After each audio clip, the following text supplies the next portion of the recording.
Yeah, good morning, dear students. Today we are going to see two more problems, which will be the application of phasors. कि भाई phasors से हम क्या क्या application हो सकते हैं उसके networks में. तो एक current आपको दे रखी है I1t is equal to 3 cos omega t plus let us suppose 20 degree. ठीक है, एम्पियर. और दूसरी करंट आपको दे रखी है I22 I2t is equal to 5 sin omega t and minus 10 degree. ठीक है, और आपको क्या निकालना है? You have to calculate their sum. Find their sum. I1 plus I2 equal to what? ठीक है, क्वेश्चन नंबर 2 जो हमको दे रखा है, that is also similar. In this V1 and V2 are given to us and we have to calculate V1 plus V2. Okay, so let us write V1 is given as minus 20 sin omega t minus 40 degree, इसकी unit volt हो जाएगी. And V2t is given to us as 30 cos omega t plus 50 degree. ठीक है, the question is again same. V1 plus V2 is equal to what? Now you start doing your solution, pause the video and then verify from my solution that whether the answers are matching or not. Okay, I hope the answer matches. Okay, तो हम लोग क्या करेंगे? solution number 1 देखिए. I1 और I2 में I1 simple लग रहा है, cos में है. सबसे पहले इसको फेजर में कन्वर्ट कर लेते हैं. ठीक है, तो क्या होगा? I1 t is equal to 3 cos omega t plus 20 degree. तो इसका कैपिटल I1 क्या हो जाएगा? I1 that would be equal to 3 angle 20 degree. ये हो गया I1 का फेजर. ठीक है, I2 के लिए थोड़ी सी मेहनत करनी पड़ेगी. I2t इक्वल टू क्या हो जाएगा? 5 sin omega t minus 10 degree. ठीक है, तो ये साइन में हम इसको किस में कन्वर्ट कर लेंगे? हम इसको कॉस में कन्वर्ट कर लेंगे. Let me just scroll down.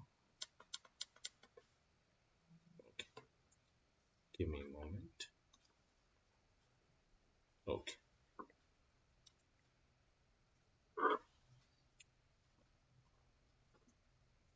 Now, so we know that sin 90 minus theta equal to क्या होता है?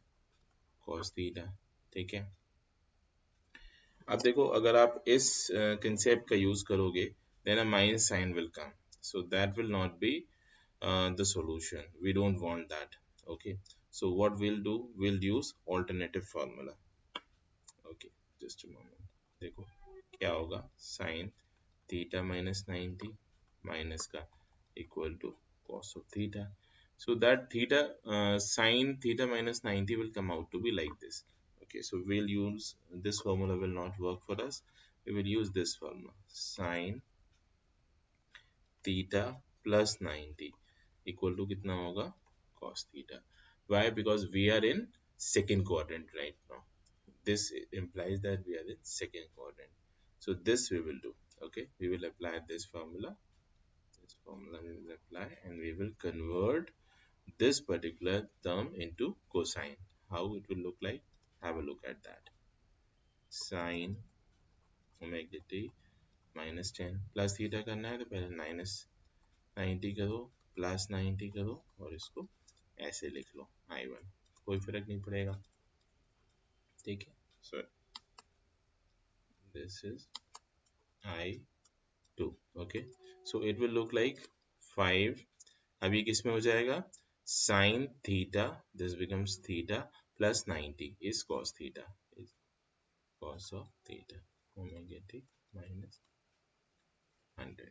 ठीक है, ये I2 समझ में आ गया इतना. ठीक है सर, हमें इतना समझ में आ गया. अब हमने I1 कन्वर्ट कर लिया था फेजर में, I2 भी हो जाएगा. तो I2 t, scroll down, पता नहीं क्यों नहीं हो रहा है. Okay, we'll see to it. We'll push it. Okay. Okay. I2 equal to 5 cos omega t minus 100 degree. तो ये किसके बराबर हो जाएगा? इसका phasor that will be I2. ठीक है, and that will be equal to 5 angle minus 100 degree. तो बताओ I1 plus I2 frequency domain में किसके बराबर होगा? I1 प्लस I2 के, और वो हो जाएगा हमारा, ध्यान से देखिए, ये है three angle 20 degree, 3 angle 20 degree plus 5 angle minus 100 degree. बस अब हम इन दोनों को क्या करेंगे, हम कन्वर्ट कर लेंगे साइनोसॉइडल फॉर्म में या फिर आपके रेक्टेंगुलर फॉर्म में, और उसके बाद इन दोनों को ऐड कर लेंगे. कैसे करेंगे, ध्यान दीजिए. Have a look at this. How do we convert this? Okay. Okay. So 3 angle 20 degree, इसको मैं कन्वर्ट कर ले रहा हूँ रेक्टेंगुलर फॉर्म में, और 5 एंगल माइनस 100 डिग्री, इसको भी मैं कन्वर्ट कर ले रहा हूँ रेक्टेंगुलर फॉर्म में. फिर क्या करूंगा, दोनों को ऐड कर दूंगा. So let us see how it can be done. So now what we are going to do, we will convert this. So इसको कैसे कन्वर्ट करेंगे 3 एंगल 20 डिग्री को? Simple, that will be 3 cos 20 degree. Okay, 3 cos 20 degree plus j sin 20 degree. ठीक है, ये 3 बाहर आ जाएगा.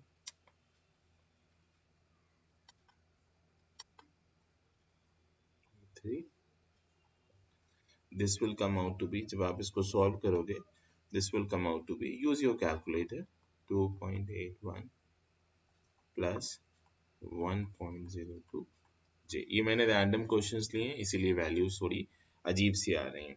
सो no worries, we are not interested in similarity and authenticity. I mean to say authentic होना चाहिए, but बहुत systematic answer होना जरूरी नहीं, क्योंकि हमने वैल्यूज जो है वो रैंडमली ले ली है. ओके, सो इसको भी सिमिलरली हम जब कन्वर्ट करेंगे, that will come out to be -0.86 and -4.92 J. अब हम इन दोनों को ऐड कर लेंगे. ये मैं ऐसे डायरेक्ट कर दे रहा हूँ, आप लोग देख लीजिएगा.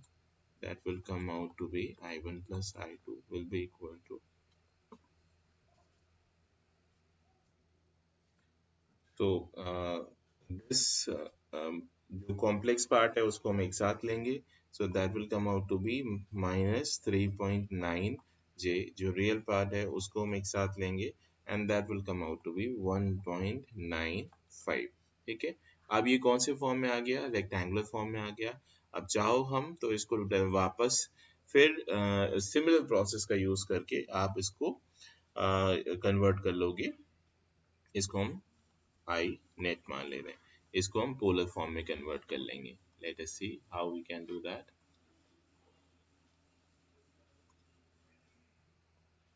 Okay, so I net equal to क्या आ गया, 1.95 माइनस 3.9 जे. और ये किसके बराबर हो जाएगा, जब आप इसको पोलर में कन्वर्ट करोगे, what you are going to get. Yes. So this will come out to be 4.36 angle -63.4 degree. तो ये आपका समेशन हो गया फेजर फॉर्म में. फेजर फॉर्म में हो गया. अगर आप इसको कोसाइन फॉर्म में लिखना चाहते हो, तो you know how to convert phasor into sinusoidal form. बहुत ही इजी हो जाएगा. That will come out to B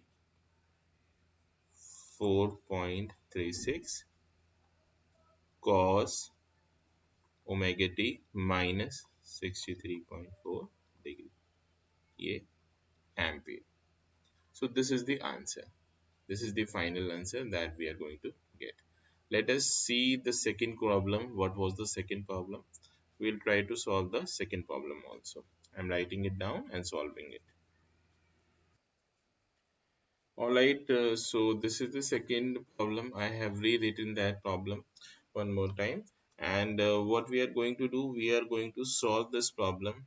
Okay, कि भाई इसका solution क्या होगा. Very similar solution we can do for this. तो हम इन दोनों को पहले फेजर्स में कन्वर्ट कर लेंगे. पहले V2 को कर लेते हैं, V1 को बाद में करेंगे. V2 ऑलरेडी कोसाइन में. आई एम सो सॉरी. तो V2t इक्वल टू क्या है? 30 cos omega t plus 50 degree. तो इसका फेजर डायरेक्ट आ जाएगा and that will be V2 and that will be how much? 30 angle 50 degree. ठीक है, यूनिट वही रहेगी वोल्ट. ओके, नाउ V1 को हैंडल कर ले रहे हैं थोड़ा सा. V1 will be how much? Look at this. Okay, just a moment.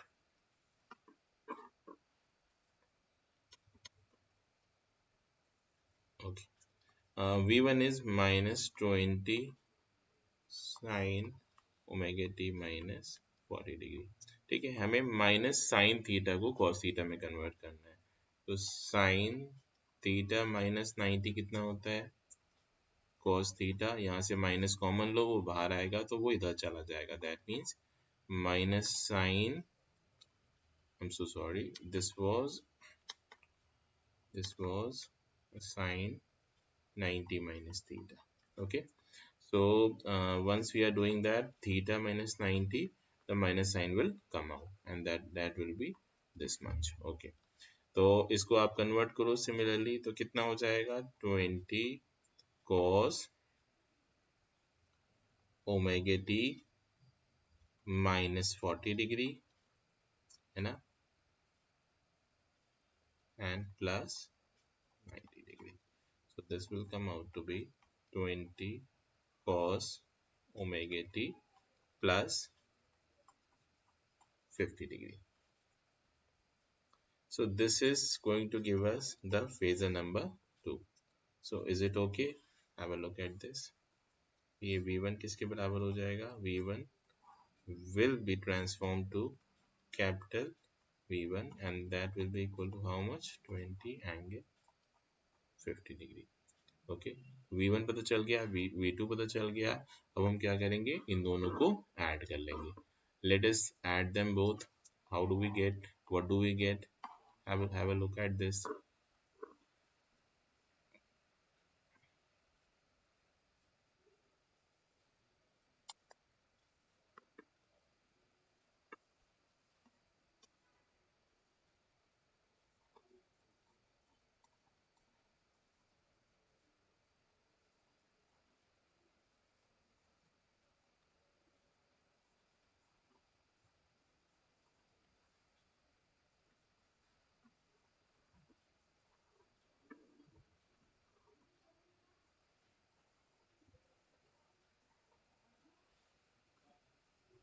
Just a moment. Okay, so this becomes how much? अब हम इसको क्या करेंगे? एक बार रेक्टेंगुलर में कन्वर्ट करेंगे, इसको भी रेक्टेंगुलर में कन्वर्ट करेंगे, फिर दोनों को ऐड कर लेंगे, क्योंकि रेक्टेंगुलर फॉर्म में एडिशन क्या होता है? इजी हो जाता है. So will convert this directly. ठीक है, आप अपने कैलकुलेटर का भी यूज कर सकते हैं, but I will suggest you to go manually. ठीक है, एटलीस्ट एग्जाम में डिपेंड करेगा how many marks question it is. Okay, all right. तो जब आप इसको कन्वर्ट करोगे बेटा और रियल पार्ट को एक साथ लोगे, that means if I use a different pen, then this part will be added up with this part. Okay, these two parts and these two parts will be added up together. So what you are going to get? You will get a final expression that will be somewhere like this.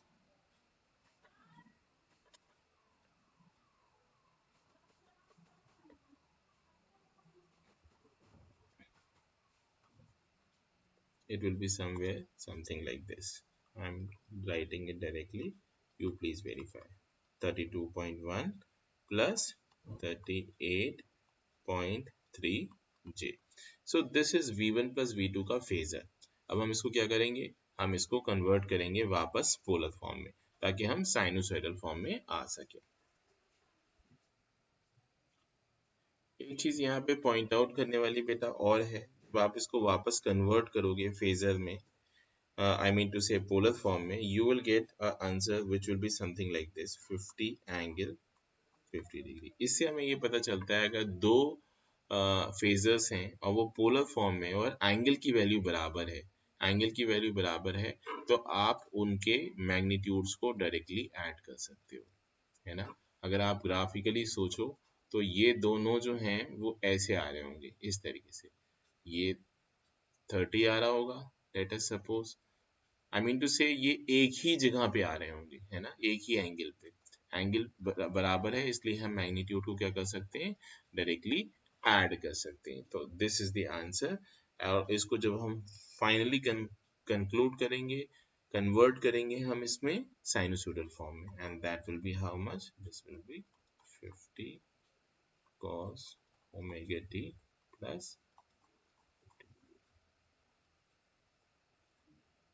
and this is volt. This is the final answer. These are the two numerical problems that we have discussed. आप लोग देखो, और इसके जो ये notes हैं जो मैं लिख रहा हूँ, these are given in the description. If you want, you can download these notes from there only. ठीक है, and thank you so much and have a great day ahead.